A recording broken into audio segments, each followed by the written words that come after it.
पता नहीं ऐसे डेंजरस सिचुएशन में मैं ऑटोमेटिकली आगे कैसे आ जाता।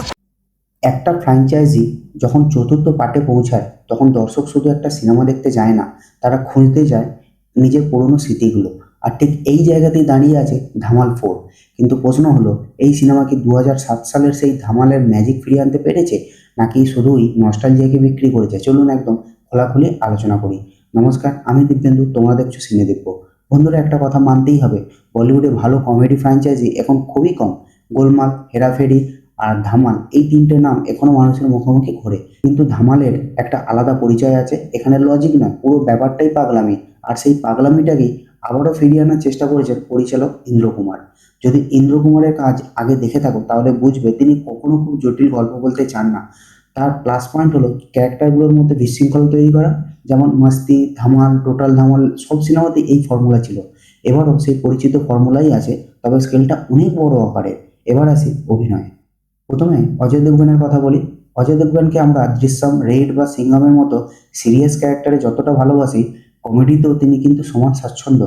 গোলমাল সিরিজ সেটা আগেই প্রমাণ করেছে।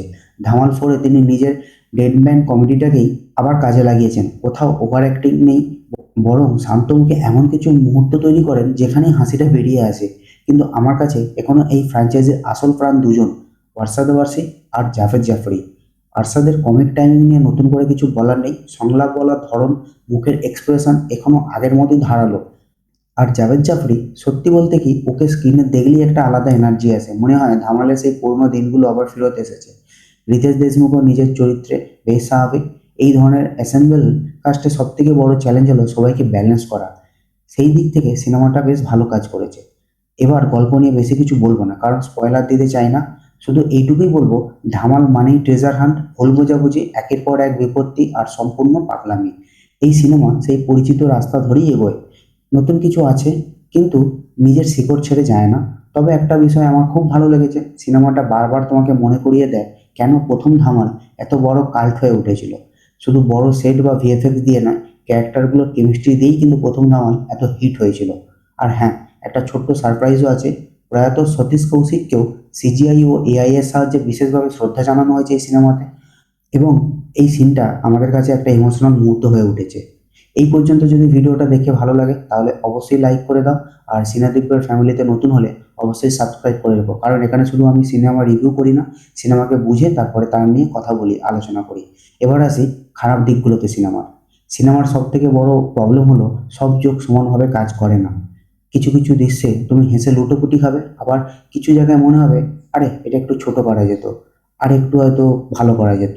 আর একটা ব্যাপার, যদি তুমি একেবারে নতুন ধরনের স্মার্ট কমেডি আশা করে যাও তাহলে হয়তো একটু হতাশ হতে পারো, কারণ ধামাল 4 নিজের পুরোনো স্টাইল থেকে খুব বেশি বেরোতে চায়নি। আর সেটাই কারো কাছে প্লাস পয়েন্ট, আবার কারো কাছে হয়তো মাইনাস হয়ে উঠতে পারে। আর যদি দর্শকদের প্রতিক্রিয়াও বলি, মোটামুটি ভালোই আছে। একদল দর্শক নস্টালজিয়ায় ফেসেছেন, আবার অন্যদিকে কেউ বলছেন হাসির ধার আগের মতো তীক্ষ্ণ নয়।